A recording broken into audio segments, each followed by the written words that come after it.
Hello, everybody. My name is Anna Pietruszewska, and I'm a doctoral candidate in linguistics at the Doctoral School of Humanities and Faculty of Philology at the University of Lodz. My presentation is titled The Acquisition of English Articles by Speakers of Article-less Languages Across Proficiency Levels, Corpus Data from Polish EFL Learners. Now, let me share my presentation with you.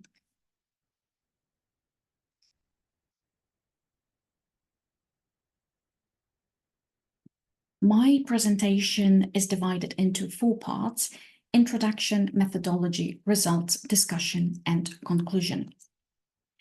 Now, first, let me define articles for you. They're grammatical morphemes that express the concepts of definiteness, specificity, and familiarity. And in English, we've got a definite article, the, together with 2 indefinite articles, a and n. Languages can be divided into those who have article systems like English, Spanish, German, and French, as well as those without an article system. And here we've got Chinese, Japanese, Korean, and Turkish, as well as Slavic languages, including Russian and Polish.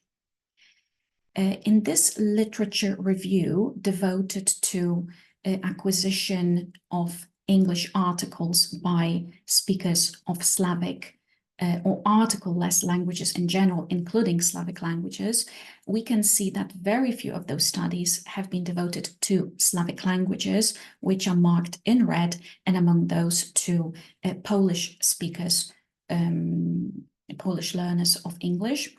And as for the accuracy orders, we can see that the article that is acquired first by those learners is the 0 article, which is not using any article at all, followed by the definite article the, they, then a and n.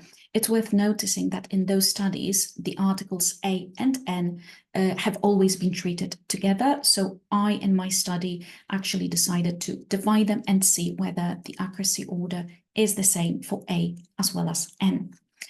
When we look at the accuracy scores themselves, we see that at no point do the acquisition of English articles reach 90% accuracy.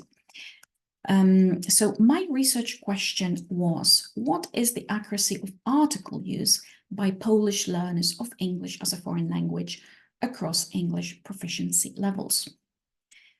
In my study is a cross-sectional corpus study where I looked at the writing scripts of Polish learners of English who took Cambridge exams.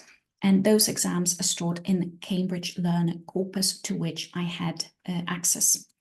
I managed to look at most of the proficiency levels from A to elementary to C to mastery, which are available in the Cambridge Learner Corpus.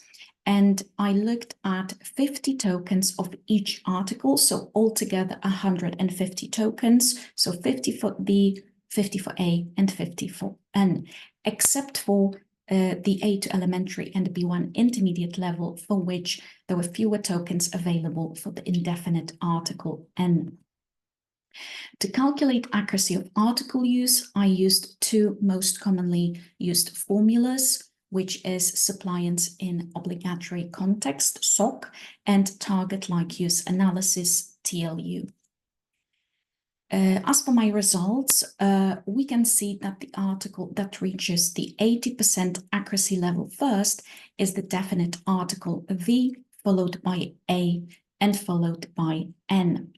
As for reaching the 90% accuracy, only the indefinite article a reaches it according to both the SOC and TLU formulas, but only at the C2, so the proficient level. No other article reaches that level according to both formulas, and only n reaches it according to SOC, which does not take into consideration over-applying this article in context where it's not necessary. That's why the TLU formula, which does take those situations into consideration, does not show the 90% benchmark.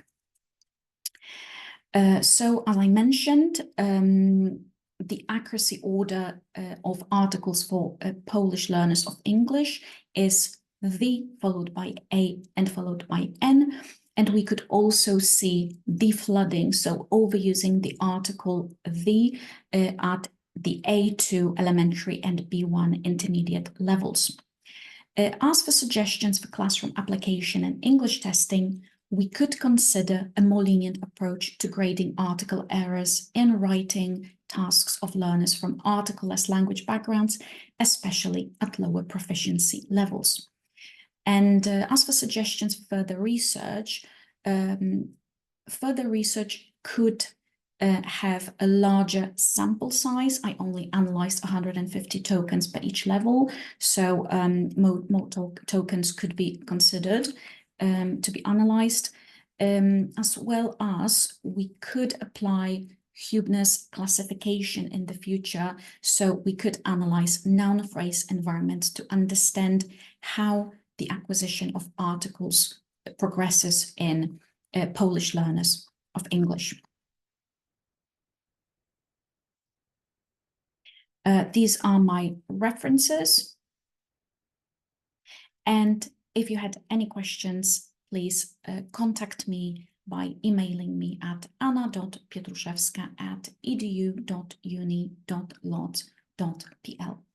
Thank you very much.